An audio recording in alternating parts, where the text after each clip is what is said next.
चाहिँ स्वास्थ्य बिमा हामीले ल्यायौँ भनेर जस लिन खोज्ने अनि यसलाई अलपत्र पारेर वर्षौँसम्म जम्मा 26 देखि 28% मात्र पहुँच राखेर आजसम्म यो कार्यक्रमलाई धराशायी बनाएपछि हतोत्साहित हुने बानी राम्रो भएन।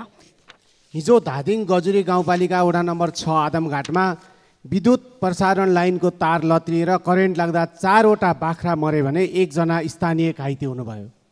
बाख्रा मरेको र स्थानीय सामान्य घाइते भएको विषय जति सुन्दा सामान्य सुनिन्छ त्यति सामान्य छैन। सभामुख महोदय, यो घटनाले ठुलो जनधनको क्षति हुन सक्छ है भन्ने जनाउ दिएको हो। समयमा मर्मत सम्भार नगर्नु, लत्रिएका तार व्यवस्थापन नगर्नु र उचित निरीक्षण नहुनुले जनधनको क्षति हुने जोखिम उच्च बढाएको छ। पटक पटक मर्मत सम्भारका लागि बोलाउँदा पनि विद्युत प्राधिकरणले ढिलासुस्ती र व्यवस्था गर्ने गरेको स्थानीयको गुनासो छ। यस्ता समस्याहरू समयमै सम्बोधन गरियोस् ताकि फेरि यस्ता दुर्घटनाहरू नदोहोरिउन्। साथै गजुरी र धार्के क्षेत्रमा अहिले 35,000 भन्दा बढी घरधुरीले विद्युत उपयोग गरिरहेको तथ्याङ्क छ। त्यसैले सो क्षेत्रलाई समेटेर छुट्टै वितरण केन्द्र स्थापना गर्न म सरकारको गम्भीर ध्यानाकर्षण गराउँछु। धन्यवाद। माननीय सदस्य डाक्टर तोसीमा कार्की।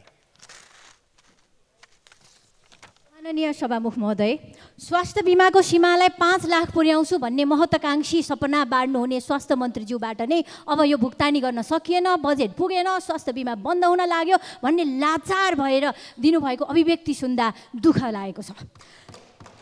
चल्ने बेला चाहिँ स्वास्थ्य बिमा हामीले ल्यायौँ भनेर जस लिन खोज्ने अनि यसलाई अलपत्र पारेर वर्षौँसम्म जम्मा 26 देखि 28% मात्र पहुँच राखेर आजसम्म यो कार्यक्रमलाई धराशायी बनाएपछि हतोत्साहित हुने बानी राम्रो भएन। यदि सल्लाहकार छैनन्, उपयुक्त सल्लाह लिन सकिँदैन, यसमा तथ्याङ्कगत अध्ययन पुग्दैन भने मार्ग प्रशस्त गरिदिनु होला। हामी सल्लाह सुझाव दिन तयार छौँ। सुझाव दिन चाहन्छु, अनिवार्य स्वास्थ्य बिमा सबैका लागि स्वास्थ्य बिमा कार्यक्रम सुरु गरौँ। सुरुवात मन्त्रीज्यूबाटै गरौँ। मन्त्रीज्यूको सचिवालयमा, मन्त्रीज्यूको परिवारमा र मन्त्रालयमा सम्पूर्णको स्वास्थ्य बिमा अनिवार्य गरिदिनु होला र देशभरिका जनसङ्ख्याले 2,91,00,000 जनसङ्ख्याले स्वास्थ्य बिमा लिने हो भने वर्षेनी 20 अरब रकम उठ्छ। स्वास्थ्य मन्त्रीज्यूले 13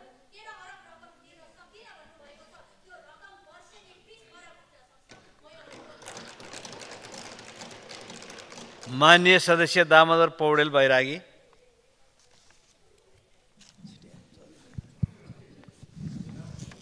सम्माननीय सभामुख महोदय,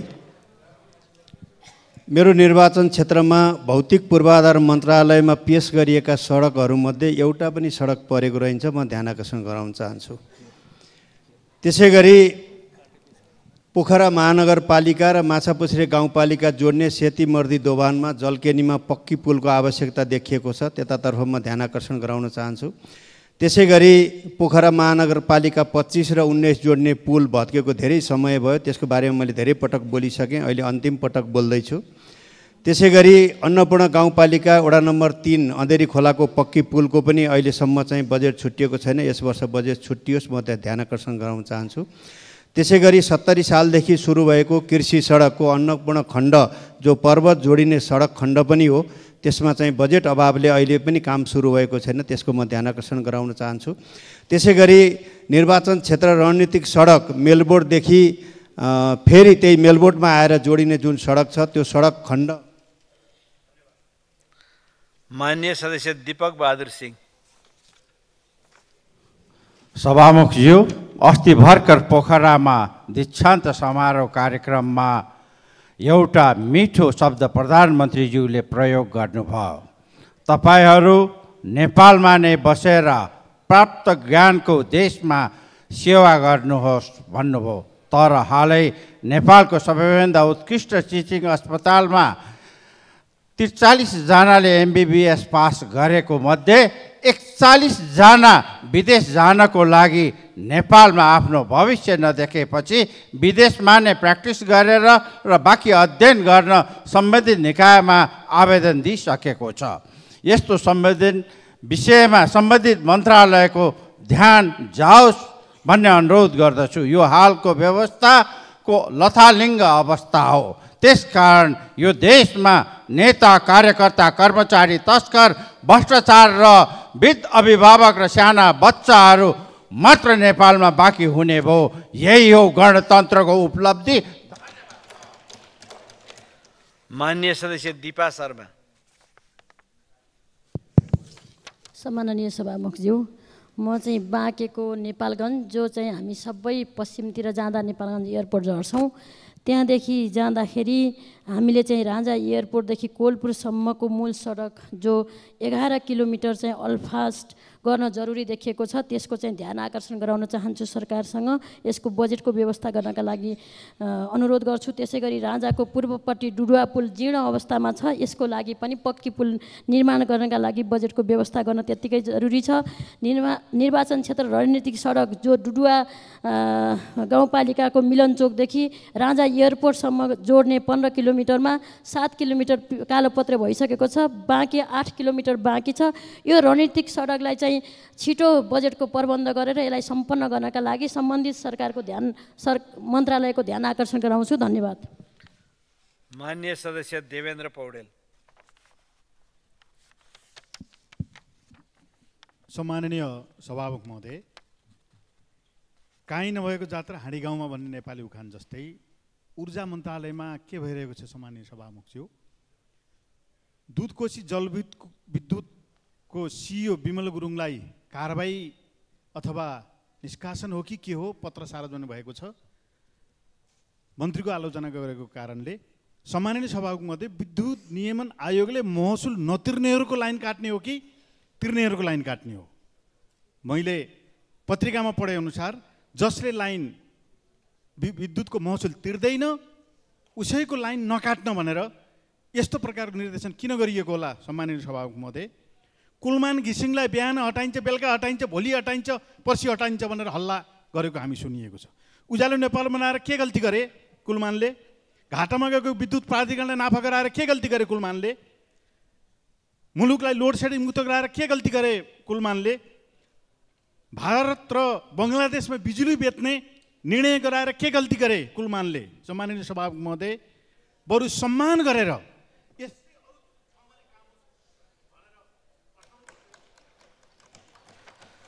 माननीय सदस्य नागिना यादव।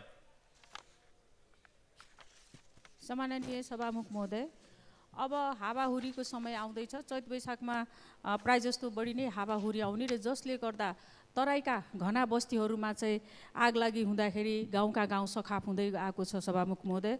गत वर्ष पनि यस्ता घटनाहरू हुँदै आएको थियो। त्यसैले मैले सभामुख मार्फत सम्बन्धित मन्त्रालयमा आग्रह गर्न चाहन्छु कि यस्ता विपद व्यवस्थापनका लागि के कस्ता योजना बनाउनु भएको छ र यदि योजना बनेको छैन भने यसको पूर्व तयारीको योजना बनाउनलाई पनि पुनः आग्रह गर्न चाहन्छु र गत वर्ष आगलागीबाट क्षति भएका ती पीडितहरूलाई पनि उनको जुन बाँकी बक्यौता रकमहरू छ किस्ताको, दोस्रो तेस्रो किस्ता, त्यो पनि सहज रूपमा तुरन्त उपलब्ध गराउनलाई पनि म पुनः आग्रह गर्दै आफ्नो भनाइ यही राख्छु। हस्, धन्यवाद। माननीय सदस्य नारायण प्रकाश साउद।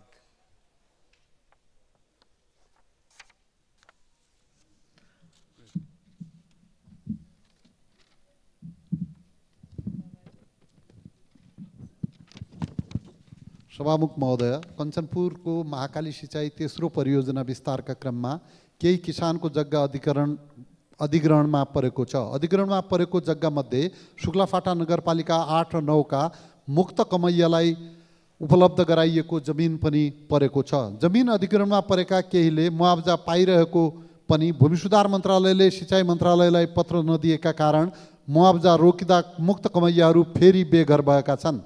परियोजनाका सन्दर्भमा किसानले मुआवजा कम भयो र मुआवजा बढाइदिनुपर्छ भनेर सिडिओ कार्यालयमा निवेदन दिएर गृह मन्त्रालयबाट पुनर्मूल्याङ्कन गर्नुपर्ने माग राखिरहेको बेला मुक्त कमैयाले समेत अलपत्र पर्नु गम्भीर घटना हो। सरकारले ठेका बन्दोबस्त गर्नु पूर्व नै जमिन खाली गर्नुपर्ने, जग्गा धनीलाई उचित मुआवजा दिनुपर्ने जस्ता कामहरू गर्नुपर्नेमा ठेका लगाइसकेपछि काम गर्दा सरकारको अरबौं रुपैयाँको बजेट वर्षौंसम्म निष्क्रिय रहने अवस्था उत्पन्न हुन्छ।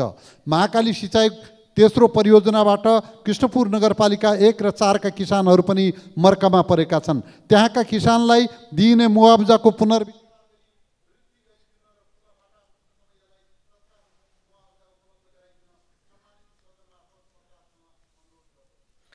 माननीय सदस्य नारायणी शर्मा।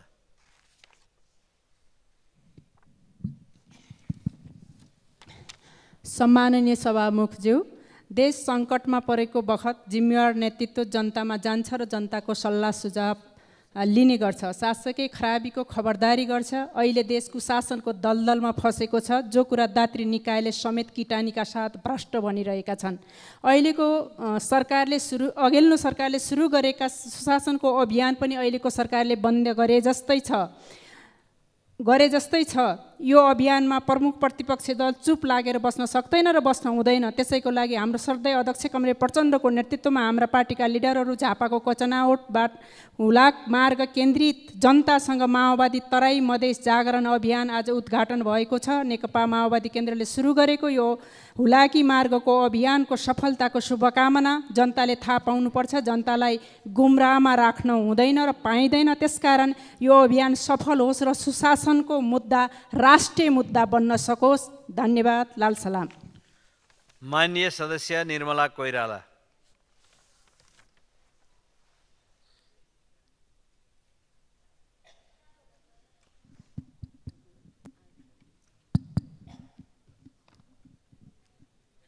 सम्माननीय सभामुख महोदय, 2038 सालमा वीरगञ्जमा निर्माण भएको नारायणी रङ्गशाला मुलुककै दोस्रो ठुलो रङ्गशाला हो। करिब 15,000 दर्शक क्षमताको यो रङ्गशाला पूर्णतया जीर्ण मात्र होइन, खण्डहर नै भएको छ। विगत 16 वर्षदेखि यो रङ्गशालामा कुनै खेल प्रतियोगिताको आयोजना भएको छैन। 2 वर्षपछि मधेसमै 11औं राष्ट्रिय खेलकुद आयोजना हुनेछ। तर पनि यो रङ्गशाला पुनर्निर्माणमा चालु आर्थिक वर्षको बजेटमा कुनै रकम नछुट्याइएको दुर्भाग्यपूर्ण अवस्था छ।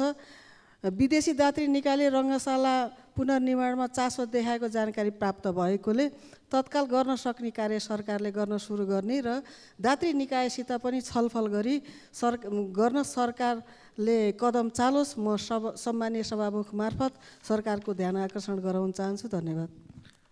माननीय सदस्य निशा डाङ्गी। सम्माननीय सभामुख महोदय, केही दिन अगाडि डिजिटल कारोबार निशुल्क गर्ने माग राख्दै यो सदनमा बोलेको थिए र अर्थमन्त्रीज्यूलाई पत्र समेत बुझाएको थिए।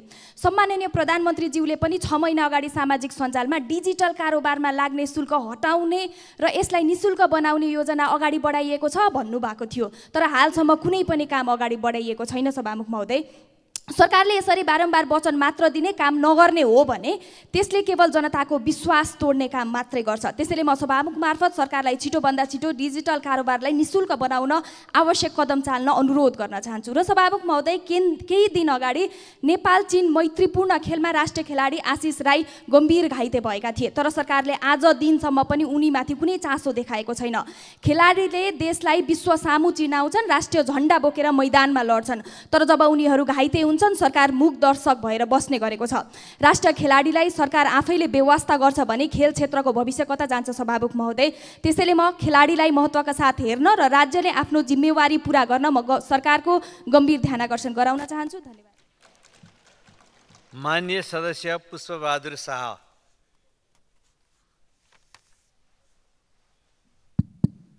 सम्माननीय सभामुख महोदय, अछाम चौरपाटी गाउँपालिकाकी 12 वर्षीय बालिकालाई भारतको सुरतमा 46 वर्षीय आफन्तबाटै पटक पटक बलात्कृत भएपछि 28 साताको गर्भ रहेको खुल्न आएको छ। फागुन 4 गते ती 46 वर्षीय पुरुषको नाममा अछाम जिल्ला प्रहरी कार्यालयमा जाहेरी दर्ता समेत भइसकेको अवस्था छ। हाल बालिकालाई जिल्लाको एक द्वार सङ्कट व्यवस्थापन केन्द्र OCMC को संरक्षणमा राखिएको छ। आरोपी भारतमै भएकोले तत्काल पक्राउ गरेर अनुसन्धानको दायरामा ल्याउन नसकिने अवस्था भएकोले इन्टरपोल मार्फत भारतीय प्रहरीसँग सहकार्य गरी आरोपीलाई पक्राउ गरी अनुसन्धानको दायरामा ल्याई कडाभन्दा कडा सजाय गर्न नेपाल सरकारसँग जोडदार माग गर्दछु। धन्यवाद। माननीय सदस्य पूर्णबहादुर घरती मगर। सम्मान्य सभामुख महोदय, नेपाल संयुक्त राज्य अन्तर्राष्ट्रिय विकास नियोग USAID करिब 1951देखि सञ्चालनमा हुँदै आइराखेको छ। भर्खरै निर्वाचित अमेरिकी राष्ट्रपति डोनाल्ड ट्रम्पले अमेरिका अब युद्धतिर होइन, अमेरिकाको आर्थिक समृद्धिको दिशातिर जानुपर्छ भनेर त्यो नीति अन्तर्गत, त्यो रणनीति अन्तर्गत नेपालमा सञ्चालित MCC वित्तीय सङ्घीय शुद्धिकरण र जैविक विविधता संरक्षण लगायतका विभिन्न कार्यक्रमहरूलाई स्थगित गरेका छन्। स्थगित मात्र उहाँले गर्नु भएन कि नेपालमा सञ्चालित ती नियोगहरूलाई आयोजनाहरूलाई फ्रड समेत पनि भन्न गर्नुभयो। यो दुई देशको बिचको समझदारी अनुसार सम्झौता अनुसार लागू गरिएका योजनाहरूलाई एकपक्षीय ढङ्गले अमेरिकाले यसलाई स्थगित गर्नु र फ्रड भन्ने कुरा यो वास्तवमा कूटनीतिक मर्यादा विपरीत छ र यसका सन्दर्भमा नेपाल सरकारले बोल्न जरुरी छ, यसका बारेमा चाहिँ आफ्नो मुख खोल्न जरुरी छ र यदि त्यो फ्रड नै हो भने त्यस्ता संस्थाहरूको संसदीय एउटा विशेष छानबिन आयोग गठन गरेर त्यो फ्रडहरू भनेको के हो त्यसको छानबिन गर्न। माननीय सदस्य प्रतीक्षा तिवारी।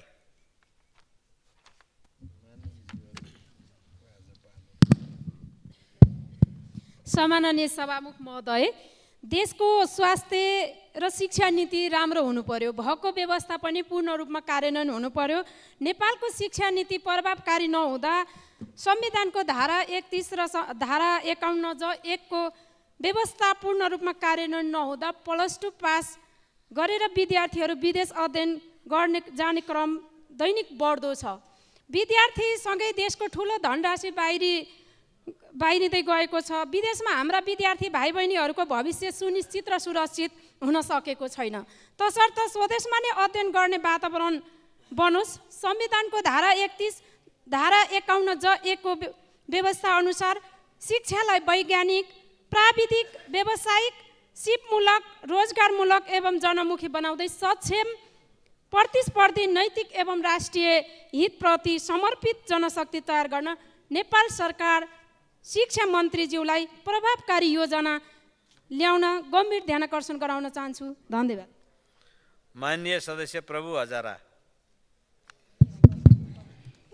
सम्मान्य सभामुख महोदय, सबैले भन्दै आएको वीरगञ्ज सहर आर्थिक नगरी हो, तर वीरगञ्जमा ठुलो करदाता, मझौला करदाता हुँदा पनि कार्यालय छैन, श्रम अदालत छैन, राजस्व न्यायाधिकरणको अफिस छैन, कम्पनी रजिस्ट्रारको कार्यालय छैन। यी सम्पूर्ण इकाइ कार्यालयहरू वीरगञ्जमा यथाशीघ्र खोल्न सरकारसँग जोरदार माग गर्दछु। साथै वीरगञ्जको पुरानो क्याम्पस ठाकुराम बहुमुखी क्याम्पसको भौतिक संरचनाहरू सुधार गर्नुपर्नेछ। त्यसकारणले त्रिभुवन युनिभर्सिटी, शिक्षा मन्त्रालय र नेपाल सरकारको मैले यथाशीघ्र ध्यान आकर्षण गर्दै भौतिक संरचनाको सुधार गर्नलाई माग गर्दछु। हवस्, धन्यवाद। माननीय सदस्य प्रेमबहादुर महर्जन।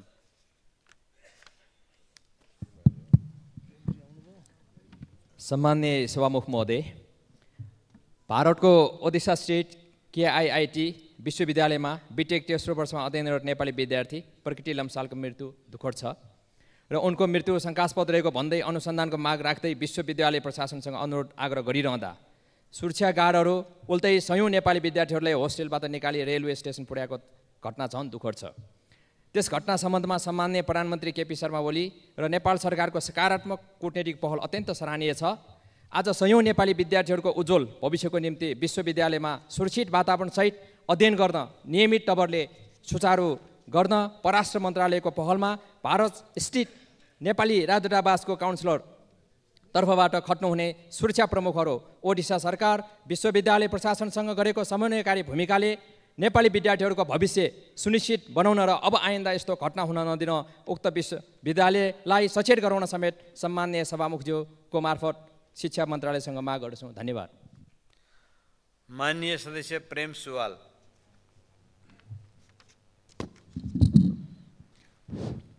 सभामुख महोदय, 58वटा गरिब देशका लागि सन् 2022मा जलवायु सम्बन्धी योजनामा $28 अर्ब भित्रिएको, तर त्यसको ऋण तिर्न ती देशबाट $58 अर्ब बाहिरिएको सार्वजनिक भयो।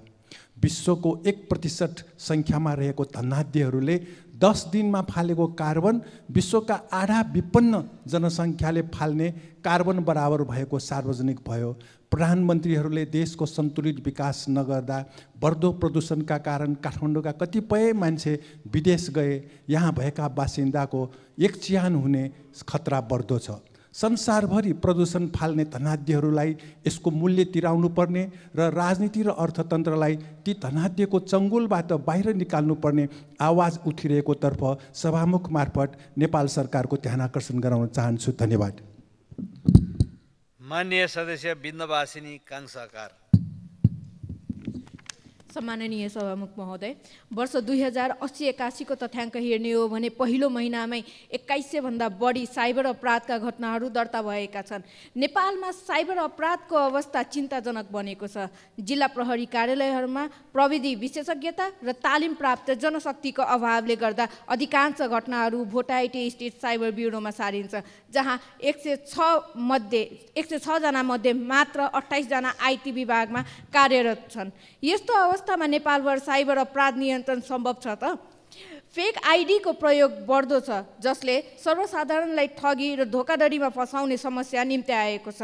कानुनी संरक्षणको अभावले नागरिकलाई सुरक्षित रहन कठिन भइरहेको छ। तसर्थ साइबर सुरक्षा सुदृढ गर्न प्राविधिक विशेषज्ञता विकास, सुरक्षा संस्थाहरूको तालिम, जनचेतना कार्यक्रम, स्रोत साधनको सन्तुलित वितरण, साइबर सुरक्षा जनशक्ति वृद्धि र फेक आइडीको नियमन आवश्यक छ।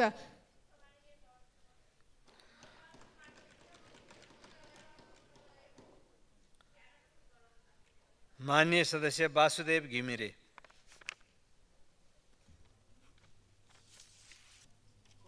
महोदय, नगररहित कारोबारसँगै डिजिटल भुक्तानी सहज, सुरक्षित र पारदर्शी बनेको छ। यसले बैंकिङ पहुँच नपुगेका क्षेत्रलाई वित्तीय प्रणालीमा समेट्न सहयोग पुर्याएको छ।